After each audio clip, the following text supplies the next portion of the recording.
नाव जिल्हा परिषद पूर्ण प्राथमिक शाळा पारकुळी आहे. मला दिलेला विषय हा फटाक्यांचे प्रदूषण असून तो विषय हा पर्यावरणाशी निगडीत आहे. आपल्या हिंदू धर्मात आपण अनेक सण साजरे करतो. गणेश चतुर्थी व दिवाळी त्यातीलच हे दोन सण आहेत.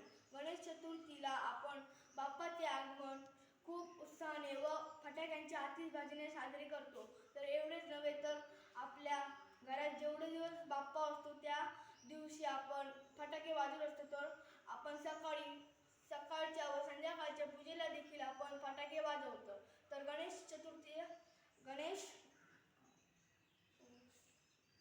गणेश विसर्जना दिवशी सुद्धा आपण फटाके वाजवतो. तर ते योग्य आहे का? तर नाही. दिवाळीला देखील आम्ही फटाके वाजवतो. दिवाळी आपण जितके दिवस साजरे करतो तेवढे दिवस फटाके व फटाक्याने आपल्याला वायू प्रदूषण, जल प्रदूषण व ध्वनी प्रदूषण होतो. आपल्याला ते बंद केले पाहिजे. तर हे योग्य नाही आहे. आपण जर जे फटाके आपण वापरतो त्या फटाक्याचे पैसे जर आपण कोणती एक वस्तू घेतली तर ते जास्त वेळ टिकते.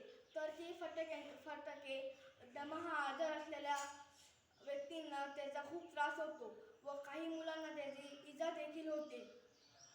तर फटाके वाजतात टमाटर व करतात हवेचे प्रदूषण. धन्यवाद.